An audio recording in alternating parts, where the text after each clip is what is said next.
Good evening. Let me welcome you all to the special meeting, Design Review Commission.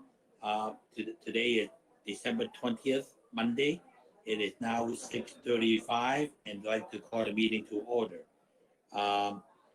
We'll do the Pledge of Allegiance, and Vice Chair, would you be able to do that with us? Yes. Please put your right hand over your heart. I pledge allegiance to the flag of the United States of America and to the republic for which it stands, one nation, under God, with liberty and justice for all. Thank you, Vice Chair. Thank you. Roll call, please. Staff. Good evening, everyone. This is Jackie Wong. Roll call will start now. Chairman Chang. Yes, here. Vice Chair Romo. Here. Commissioner Nadomi. Here. Commissioner Salo. Not present. And Commissioner Tu. Here. Thank you. Okay, so we do have a quorum, and we'll conduct the meeting then. Tonight's meeting is live stream on cable channel 3 and other online platforms. Please email all public comments to drc-public-comments@sqch.org no later than the item that the time that the item is considered by the DRC tonight. And comments received after the item has been considered will not be read into the record.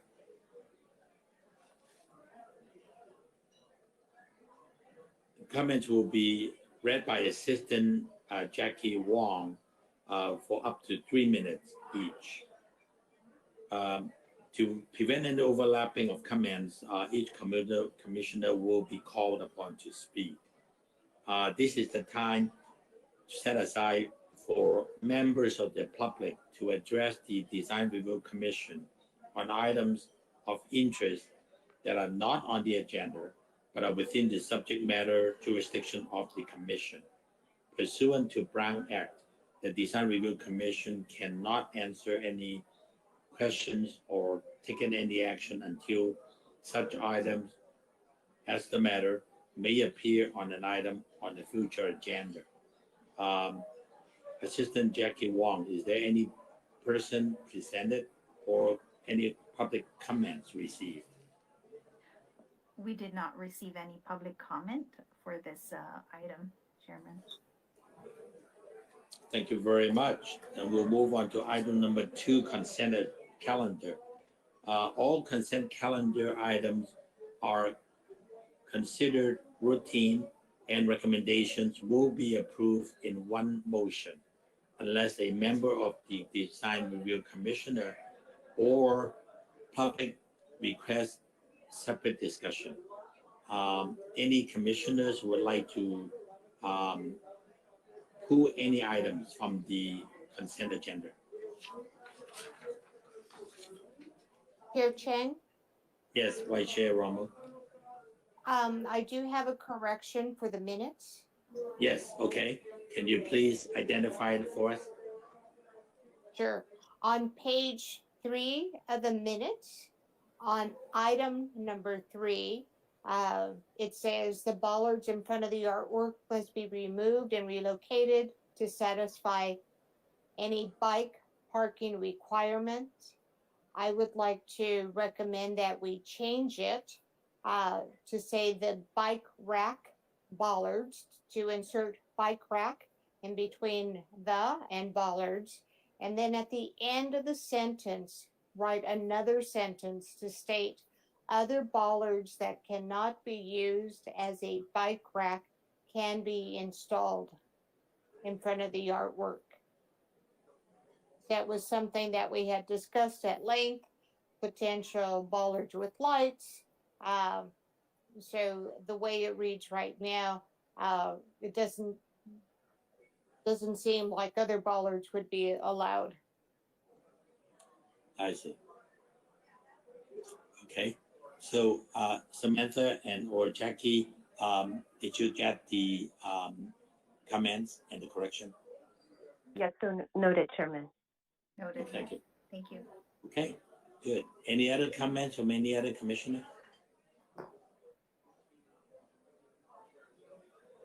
If not, then I'd like to entertain a motion to approve the minutes. Oh yeah, one more. No, Chair just Wong. motion to approve. This is, Oh, okay. So you move to approve it. I need a second. This is Commissioner Nadoli, I second. Thank you very much. Motion has been moved and seconded with the comments made. And please call for the question.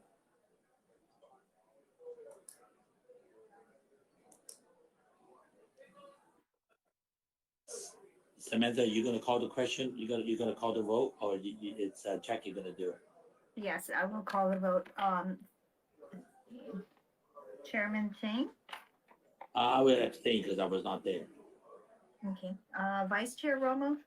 yes, Commissioner Nadoli? Yes. And Commissioner Tu? Yes. Motion passed with 3 yes, 1 abstention, and motion carried. Motion carried. All right, we'll take care of that. And then we'll move on to agenda item number 3, public hearing. I'd like to ask city staff to read the following. Samantha? Yes, thank you, Chairman. Good evening, and thank you for participating and tuning into tonight's Design Review Commission meeting. My name is Samantha Tiwasar, Planning Manager with the Community Development Department. There is one public hearing item tonight. Copies of the agenda and the staff report for tonight's hearing are available on the city's website at www.sangabrielcity.com. If you wish to comment on this item and are not the applicant, please email the public comments to drc-publiccomment@sgch.org no later than the time the item is considered by the Design Review Commission tonight. Comments received after items have been considered will not be read into the record. Any decision made by the Design Review Commission tonight is appealable to the City Council, and the deadline for filing an appeal application concerning the decision made tonight is Friday, January 7th, 2022. Otherwise, any decision made tonight will be effective on Monday, January 10th of 2022. If you wish to appeal an application, please contact the project planner for the applicable application and fees. For the item tonight, staff will provide a summary of the staff report, followed by a presentation from the applicant. Then the public hearing will be open and the recording secretary will begin reading aloud the public comments that have been received during the hearing. Each comment will be read for up to 3 minutes. After the public comments are read, the applicant is provided the opportunity to rebut if they choose. Prior to the close of the public hearing, the commission may ask questions of the applicant, staff, or the city architect. However, once the public hearing is closed, the opportunity for public comment has ended. And Chairman, at this time, staff is ready to present item A. Thank you very much, Samantha. Number A is 700-800 South San Gabriel Boulevard, planning case number MSP 18-002, precise plan design. Applicant Pacific Square San Gabriel LLC. The presentation is to be made by Planning Manager Samantha. Yes, thank you, Chairman and members of the commission. If we can go to slide number 2, please. So the project site is located on the east side of South San Gabriel Boulevard, bordered by 4 streets, including San Gabriel Boulevard, El Monte Street, Gladys Avenue, and Grand Avenue. We can go to slide number 3. Slides 3 and 4 will summarize the important milestone dates, but the applicant will be providing more details on those dates in their application. But essentially, the dates summarize the first a public outreach meeting leading into a series of preview meetings in 2019, starting with the Planning Commission, then the City Council. If we can go to slide number 4. And again, continuing into 2020 to the Historic Preservation Commission. And finally, important dates to note in July of this year would be presentation before the City's Planning Commission, recommending that the City Council certify the environmental report as well as approve the plan development overlay and the tentative map for the proposed project. Then in October of this year, the City Council did approve the plan development overlay as well as the tentative map and certified the EIR. If we can go to slide number 5, please. The project, the subject property is designated general commercial in the general plan and is zoned C1 PD, that's retail commercial, now with the plan development overlaid approved by the City Council. The subject site is 5.8 acres in size and includes approximately 33,000 square feet of central plaza park space, as well as 76,000 square feet of commercial retail use on the ground floor. If we can go to slide number 6. And so before the Design Review Commission this evening is the proposed architectural design, including the design plan for the open space area. And the master sign plan and public art program for the project will be presented to the Design Review Commission at a later date. Slide number 7.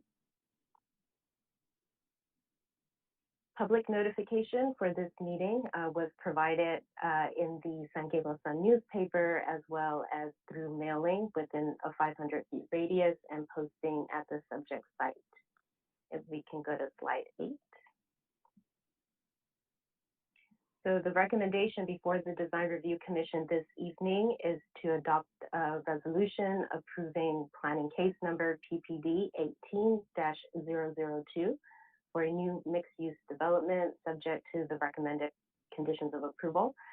Staff would like to clarify that on page 8, a few of the conditions references Las Tunas, Santa Anita, and Padilla. However, all the street improvements will apply to El Monte, Gladys, and Grand.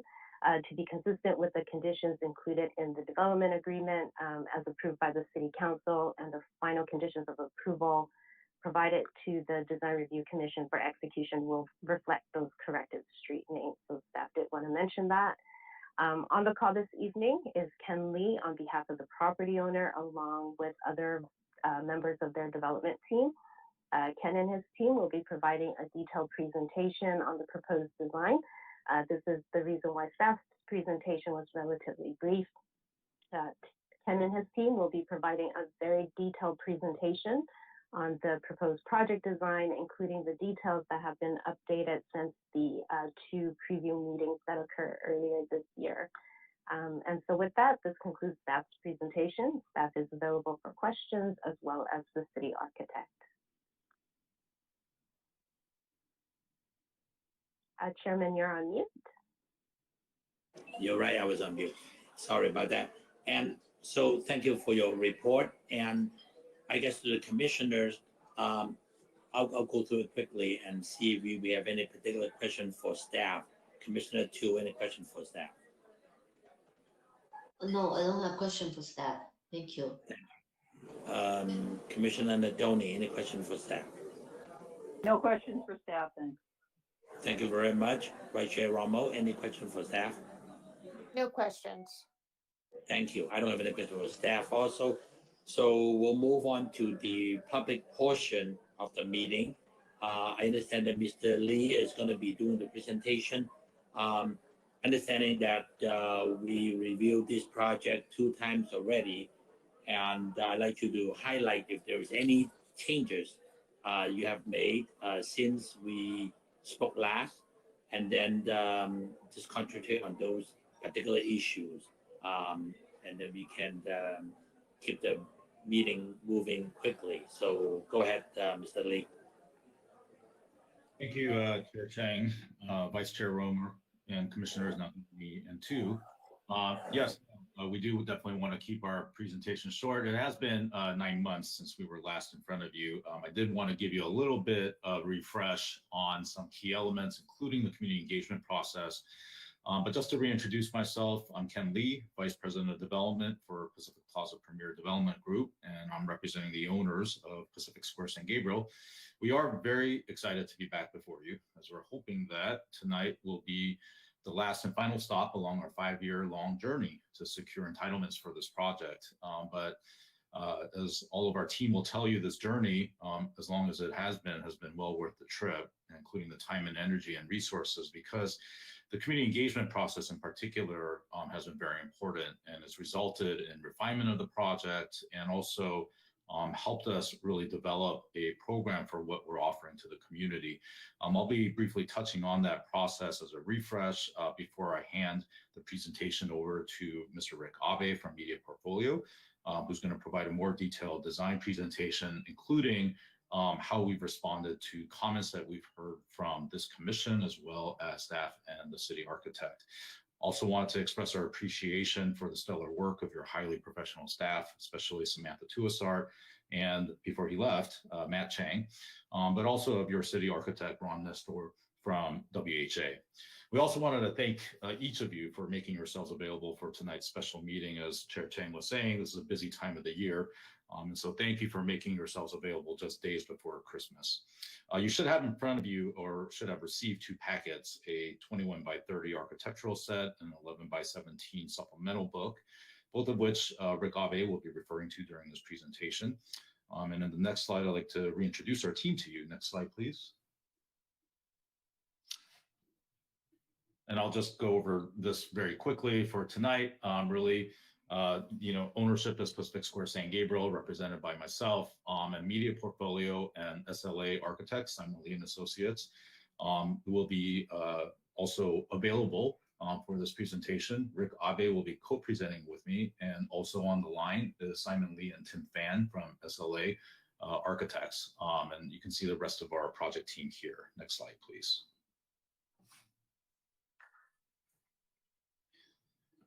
So I'll be sharing with you tonight about the thoughtful and deliberative community engagement process we implemented at the very outset of our project. And what you'll see is an iterative dialogue that's really helped us formulate what we really believe to be a win-win-win for the community, the city, and this project, providing needed housing to the region, preferred retail amenities for the community, communal gathering space, which is a really key element of this, including park space that's publicly accessible, and a project on a commercial corridor that will act as a catalyst to spur additional investment to that corridor, including local businesses that already are here. We really believe this project can and will be a gem for the city, the community, and for us. Next slide, please. A crucially important aspect of this project, as you all know, and for our journey, is really the recognition of the history of the property and the legacy of the San Gabriel Nursery and Florist to the city and the region. For this very reason, we were deliberative and engaging in many conversations with the Yoshimura family to better understand the history from their perspective, and not necessarily just from our own, to make sure that any tribute made to the nursery in our project and to the family is done tastefully and appropriately from their perspective.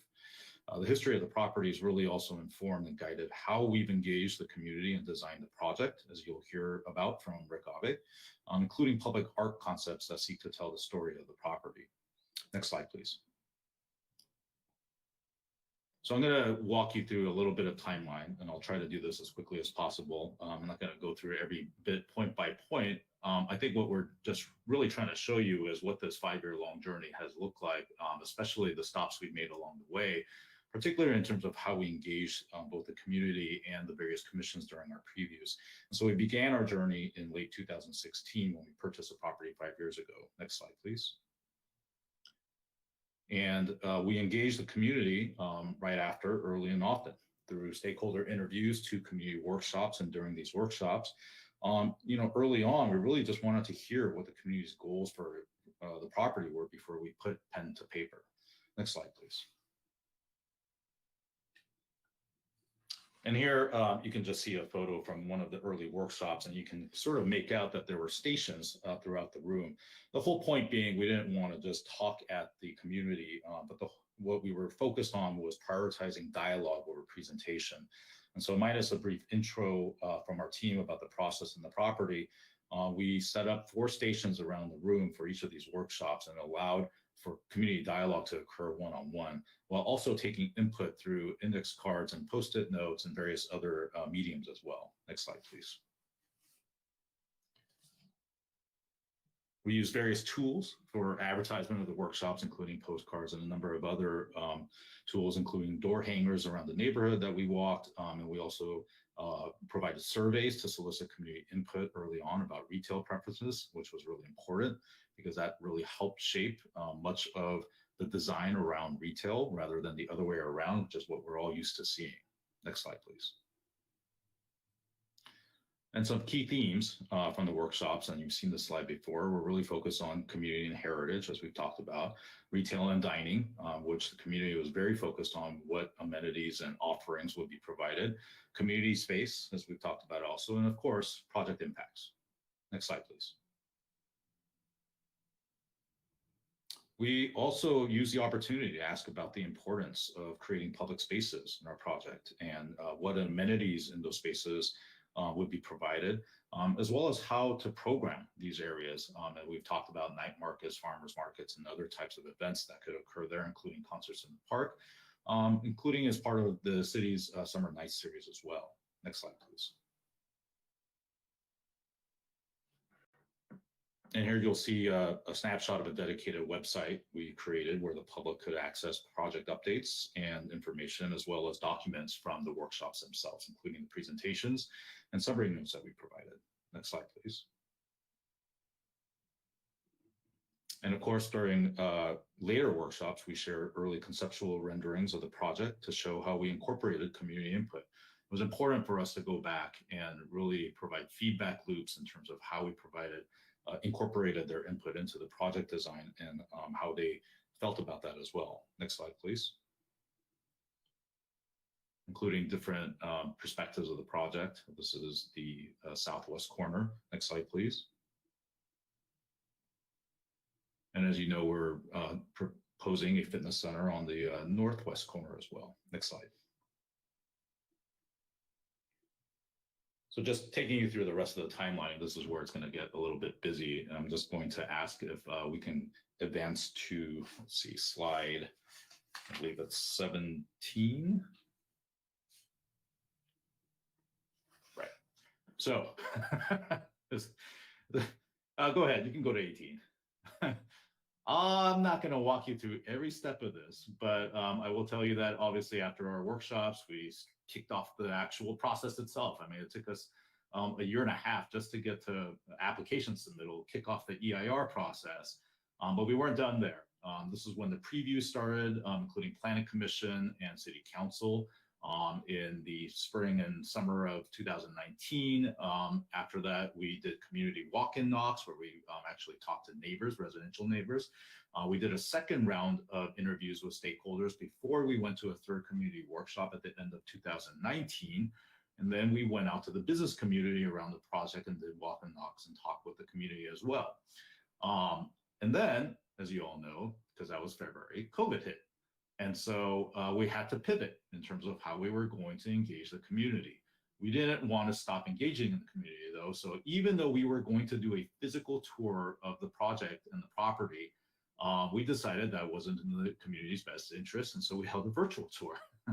Not quite the same, but it was actually very well attended and it was actually quite fun.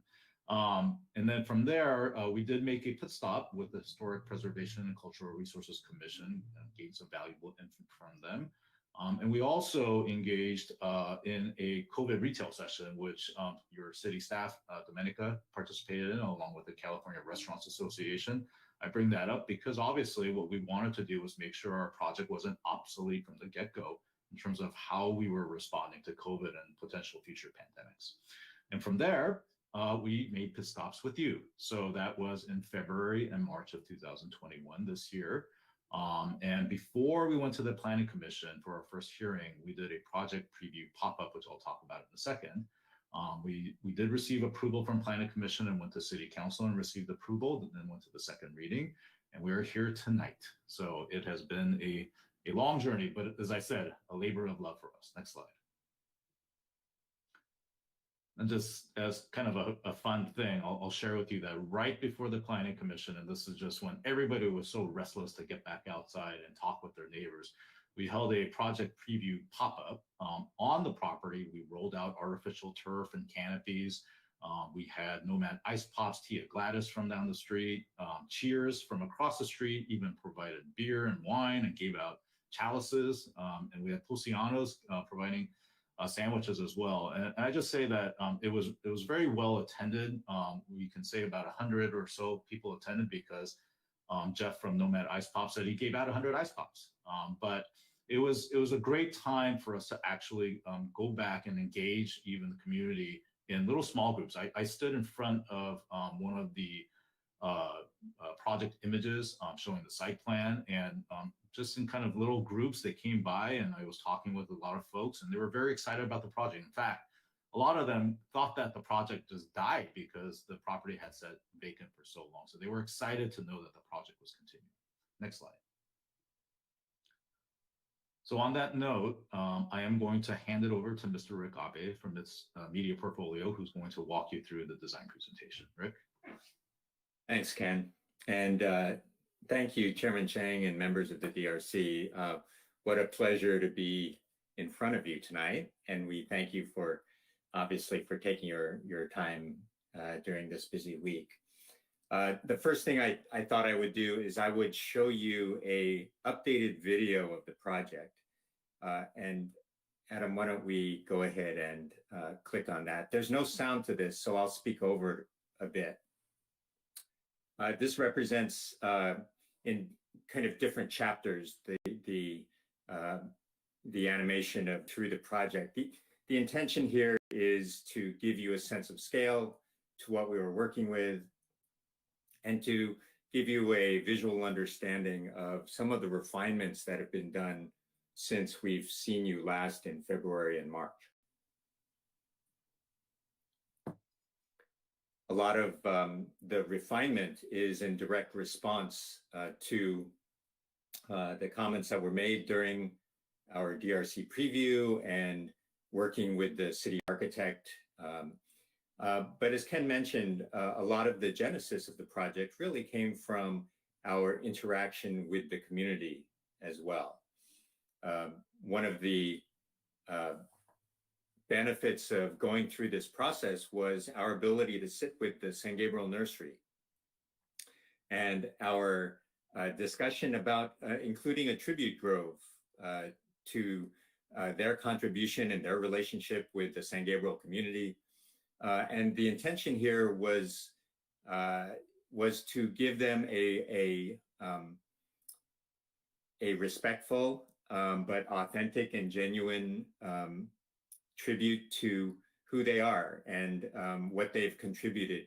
If you're familiar with their journey, it was one of relocation due to World War II, and the idea of using a juniper grove and the engraved pavers within that access point, that was really the kind of the start of where we were. Next slide. So when we look at the responsive nature of kind of our process, I wanted to highlight out of this list of issues that have come up during the design development, I just wanted to mention 4 things. And as we go through some of the images, you'll make note of those. But from the February DRC, there was a comment made to improve the intuitive wayfinding through the site.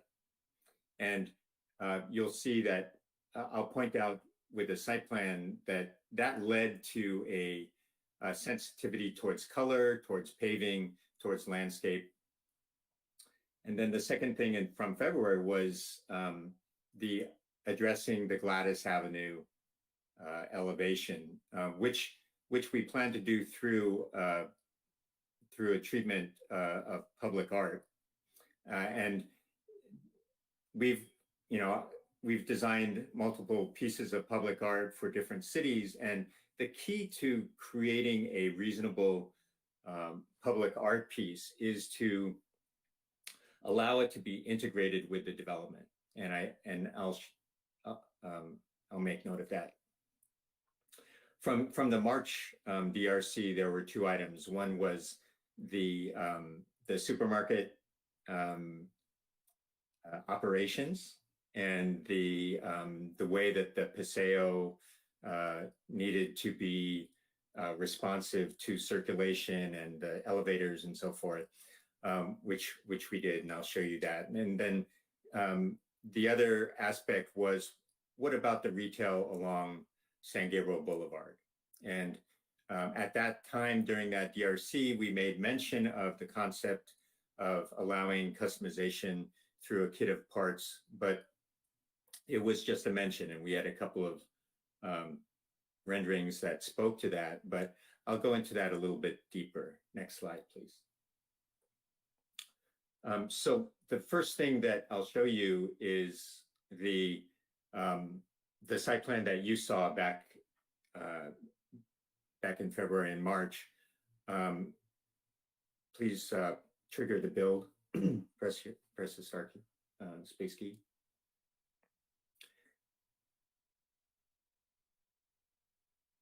Yeah, and so this is the development of the site plan.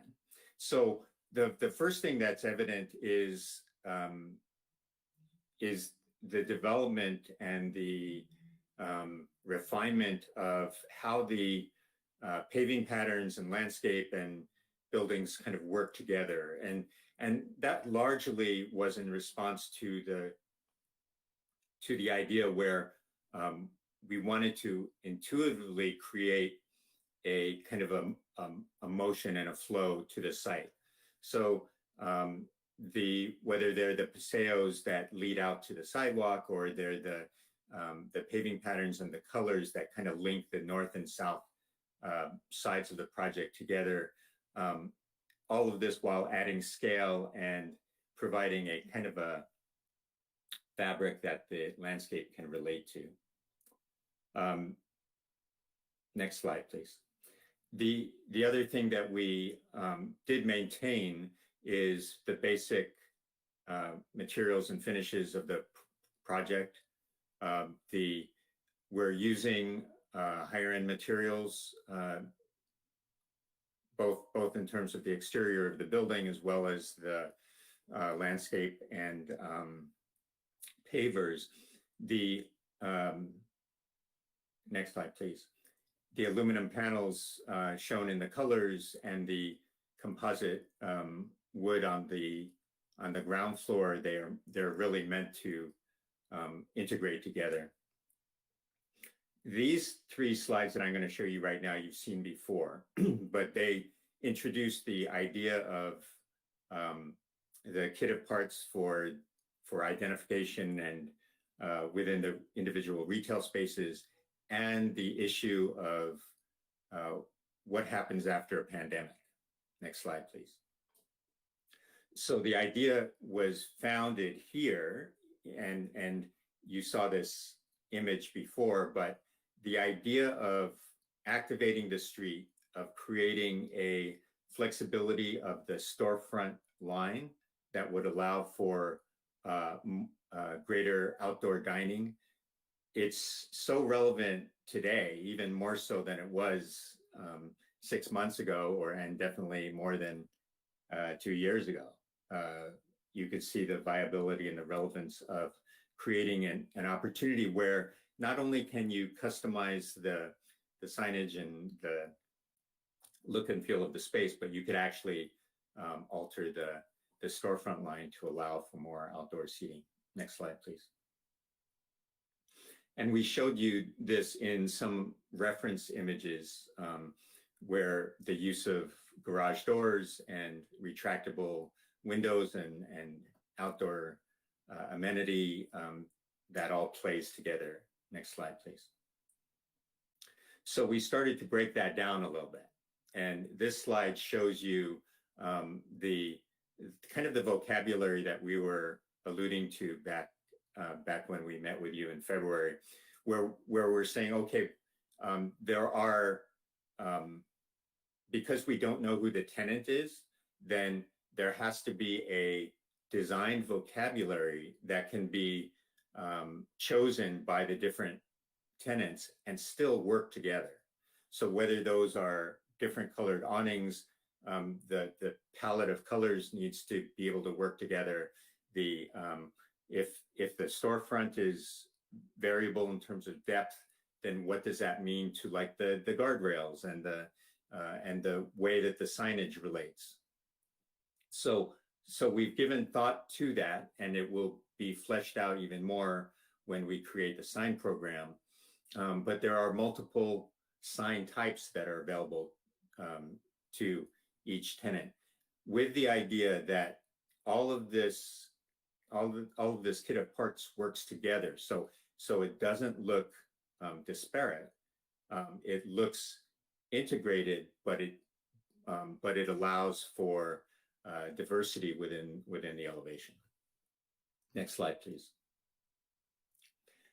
And we took that a step further, and we looked at the supermarket elevation, and this was partly in response and in concert with the city architect, because the idea of allowing, a supermarket, if you're familiar with the layouts of any large supermarket, it's very difficult to have vision glass, partly because that takes up valuable wall space in terms of the way that supermarkets operate.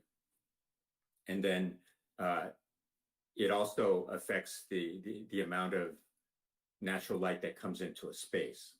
And if you have time, you could read through a little bit of the text on this slide, which is in your 11 by 17, but it speaks to the strategies that supermarkets use in order to maximize the user experience for both for the customer and for their profitability. So we've looked at different ways that the basic elevation of this building can be treated. Part of that is through the kit of parts, the signage, and so forth. But part of it is in how you potentially use the fenestration that is evident on the exterior. So this gets us into, a partly subjective area, but the idea is that while we are still courting a supermarket tenant here, that we want to be able to offer them, a very viable location in San Gabriel, while at the same time understanding that this major tenant is along San Gabriel Boulevard and needs to present itself well. Next slide, please. On the backside, on the Gladys Avenue elevation, this, and I know you've seen this image once before, but this is the image that illustrates the concept of using perforated metal along the Gladys elevation. The actual artwork for that will be custom and will be related to and to our San Gabriel Nursery theme. So even though it won't be overt in any way, it will be thematically appropriate and give a sense of scale and detail to the Gladys elevation. Next slide, please. As we look at the refinement of the Central Park and all of the elements therein, I just wanted to show you some of the development that's gone on since the last time we saw you. This includes working with our landscape architect as it relates to species and making that tribute grove to the Yoshimura family work, and then provide a lot of the amenities that we know would be valuable in activating this public space. Next slide, please.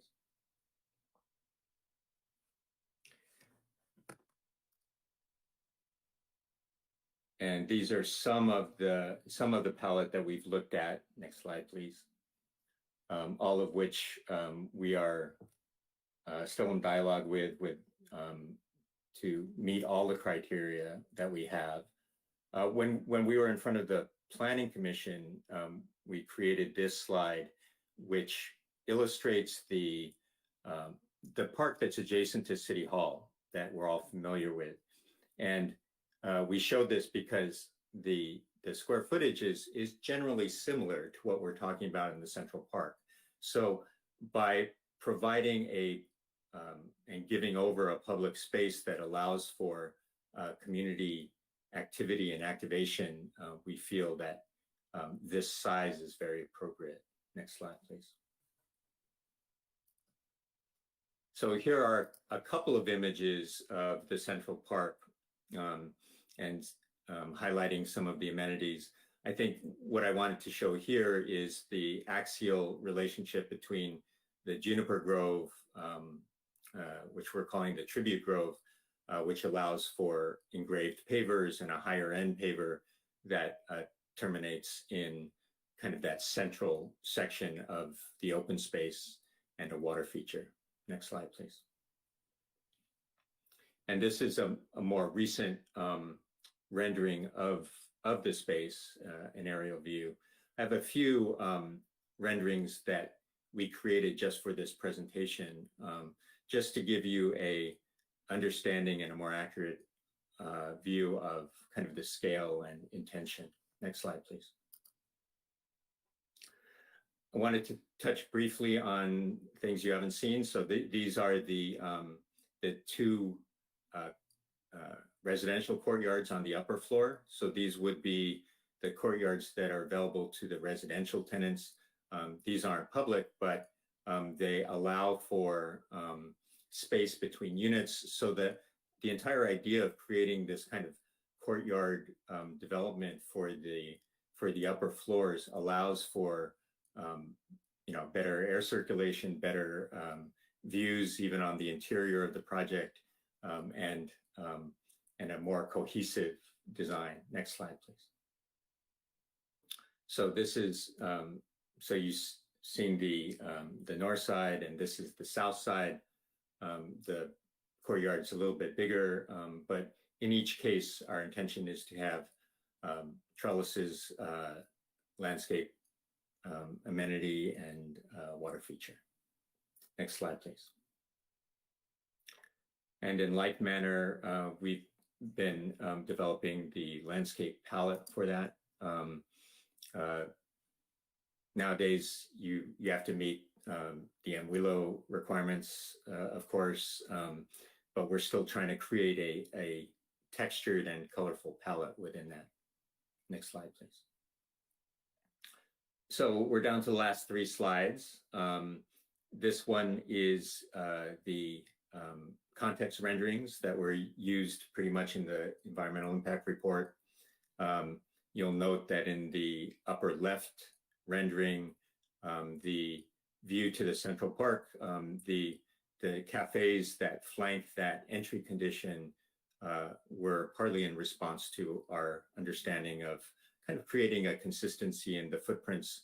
I think originally, I believe we had a circular footprint on the left and a square on the right. Next slide, please. These last two images are just for the sake of understanding kind of the feel of the space. This is a nighttime view. We feel like whether it's daytime or nighttime, the Central Park can be used, and the uses within the development, especially restaurants and retail, are going to benefit from this kind of foot traffic. Next slide, please. So it gives you a better understanding of kind of how the scale really feels. There will be things right at your, within your arm's reach. There will be things that are larger, but the idea of creating a scale for the project that meets that kind of mixed use development is what we were really searching for. Next slide, please. And I'll close my time there. Certainly, I am available for any questions, and Ken and Tim Fan from Simon Lee's office are also here. So thank you so much. Thank you very much, Architect Abe. And for the interest of time, let me just go ahead and maybe I can go ahead and ask the commissioners, anyone has any particular question for the applicant on their presentation before I go to the public portion. Commissioner Tu, any question for the applicant? I don't have question for the applicant. Okay. Commissioner Tony, any particular question for them? No, just some detailed questions about the south facade in some of them. So I don't know if we want to go through that now or. Why don't we go through that in the final? Why don't you go ahead and go for it? Why don't you ask them if you have it? Because if there's no public comment, then we're going to go to our deliberation, and then we should close the public portion. So why don't you go ahead and ask your question now, if you do have it? Yeah, I just had two comments. First of all, the main comment, I would like to commend them for doing such a wonderful job of explaining the project, walking us through all of the community meetings, everything. You've done a very thorough job. My only two comments really had to do with the south-facing facades on each of the buildings. Just real quickly, I think on the north side, the north part of the complex, it just appears that there's some balconies there that don't really have, they're not part of any unit. It's part of the corridor. And my question would be just what would their uses be? So it's more of a coordination, I think, as the design progresses. And then also, because they are on the south, there's, is there any consideration for any kind of solar protection or anything, on those south-facing facades where it's not part of an actual specific unit, but it's part of a corridor or it's part of a lobby, which may not want a lot of, south-facing glass. And then the other comment I had was just, I appreciate that you're taking into consideration the commission's comments, especially regarding the market. I do think that the larger elevators are definitely plus.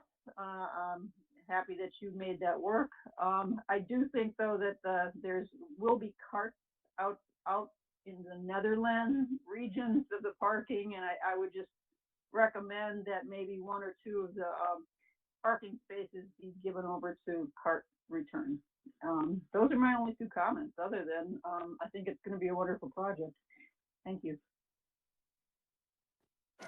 Thank you very much, Commissioner Tony. Appreciate that. Vice Chair Romo, any particular question for the applicant or comment? Just a couple of comments. I'd like to echo Commissioner Nadole's comment on the developer looking at the supermarket comments. I think it's nice that they were incorporated. We've had some developers not listen to recommendations, but I think with the entrance and with some type of signage and ability for people on the outside to go in on foot, I think that makes a difference, especially with so many residential units either existing, the newer ones behind on Gladys, and then the proposed ones that are going to be developed along San Gabriel Boulevard, and giving the people the option to walk over instead of spending $5+ on a gallon of gas. I think it makes a difference. My only other comment is regarding the balconies. As I look around, a lot of balconies that are transparent, the users seem to put a lot of storage and junk within those balcony areas, and just looking at requesting maybe opaque glass or tinted glass, or even when you have the railing, something a little more, something that won't be as transparent, because people are going to be using it for storage and other things. Some places in downtown LA off the 110 freeway, every balcony has the same exact patio chair and table, so it looks uniform, but that's not real life. And I don't think you're going to be providing that for all the tenants. So those are my two comments. Thank you. Thank you, Vice Chair. Yeah, I echo those comments. I think the architect and the team and the developer really want to do a quality project based on the long journey they have put in. And so I think besides, I think they will pay attention to what some of these comments made so far. And I just want to encourage them to spend same effort on the signage and or the future art program, so that we can see a full successful project when they come back to us.